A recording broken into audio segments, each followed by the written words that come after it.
What's up, friends? It's your certified coach, Caroline Jordan, here with Dr. Bruce B. Allen at the San Diego Running Institute to talk all about heel pain, causes, and treatment. So I'm really excited that Dr. Allen and his assistant, Riley, joined us today because there's a story here. I was struggling with what I thought was plantar fasciitis for a year and a half. My activities were limited. I was really sad. I couldn't even walk around the block. And I was treating it like I had plantar fasciitis, stretching and foam rolling with absolutely no progress. In fact, I think it was getting worse. So I was referred by a fellow San Diegan to Dr. Allen's practice here at the San Diego Running Institute. And I walked into his office, complained about this heel pain, and he opened my eyes that I was treating the wrong thing. Spending all of my time and energy not getting anywhere. Because I didn't have plantar fasciitis, I had what, Dr. Allen? A heel spur. I had a heel spur. And if you're sitting there thinking, what on earth is the difference between a heel spur and plantar fasciitis today? We're here to shed some light on the two different ailments and what you can do to get out of pain fast. So Dr. Allen, what is a heel spur and what is plantar fasciitis? So, plantar fasciitis is basically, it's damage to the tendon or ligament through here. Now, both conditions happen in the same area, and that's why people get confused, and a lot of times they'll treat the wrong area, just like Caroline was doing here. Everything. What happens, plantar fasciitis is small micro tears in the area, which then causes everything to tighten down. When you get a heel spur usually generates over a long period of time. You'll get basically damage to the plantar fascia back here. Once you get the tears, your body will release calcium to that area, which then develops into bone and comes off of the calcaneus into the ligament right there. Everything. A couple differences, which plantar fasciitis you can stretch it throughout the day. It will get better as you warm it up. It won't hurt as much. It'll hurt at night. Heel spur, on the other hand, will hurt all day. Stretching actually will make it worse throughout the day. You want to basically cushion that area as much as possible. So no wonder if I was doing stretching and trying to treat plantar fasciitis, my pain was getting worse because I had a heel spur. Yes. I had something that's agitated by stretching because, exactly. Like Dr. Allen just explained, it's a calcium buildup, right? Yep. And it needs to be cushioned as much as possible.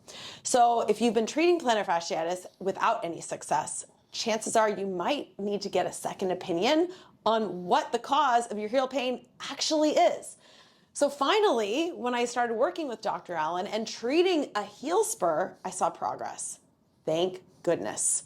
So what does treatment look like for a heel spur? So for a heel spur, the first thing we do is a lot of the pain will actually come from the spur hitting the tissue here, which then aggravates the tissue. That's where a lot of the pain comes from. So we'll do different things such as continuous therapeutic ultrasound, which will help to, one, basically, you have all this scar tissue built up in there. It'll break up the scar tissue, allow new tissue to form and lie parallel.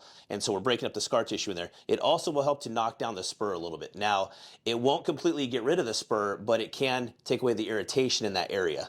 And so we do the ultrasound through this area. We also do myofascial release, is basically breaking up all the scar tissue in the area and realigning that tissue through there.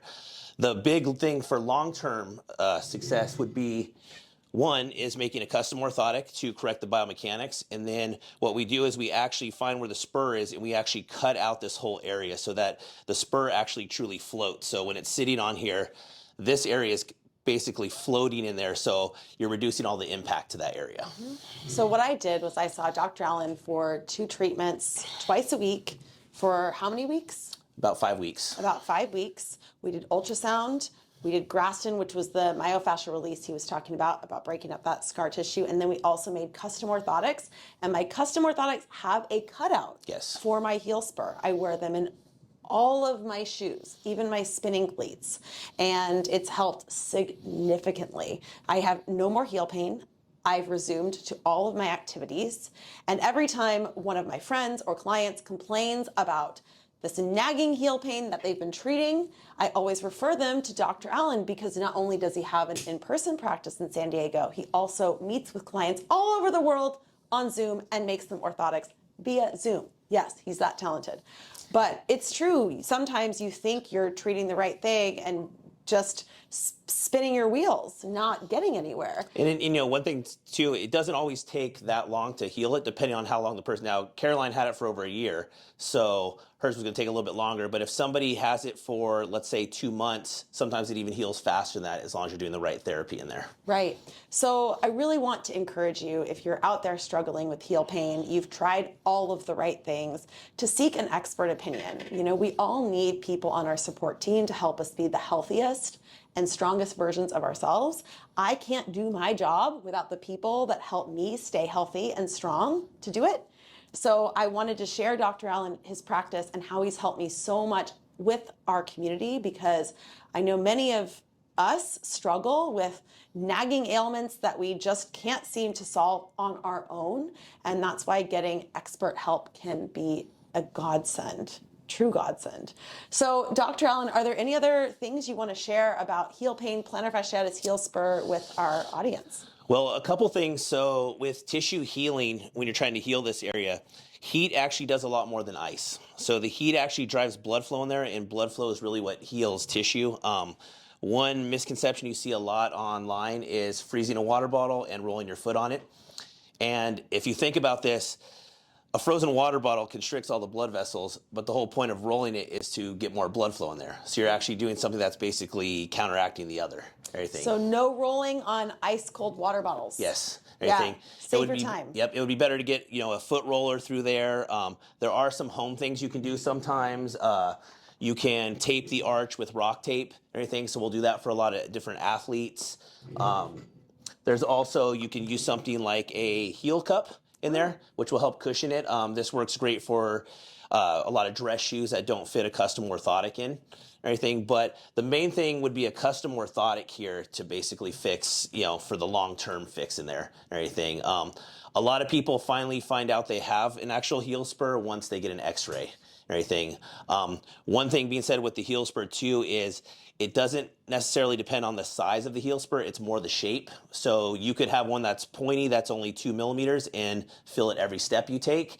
You could have one that is almost, we had one guy who had one that was almost a ½ an inch long and barely knew he had it, but it was very blunt on there, so.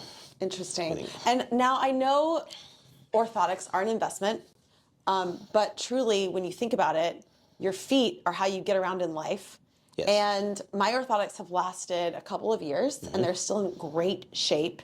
And I put them in all of my shoes, and it helps me biomechanically, which helps the rest of my body function better. So not only does it help my heel spur not be agitated and irritated with me, it's helping me move well in all of my activities and my daily life. So yes, orthotics are expensive. They are. But when you think about how much it saves you with the rest of your life and your body and your headaches from trying to solve all your biomechanical issues, it does really is worth the investment. Yeah, and, you know, think about it this way too.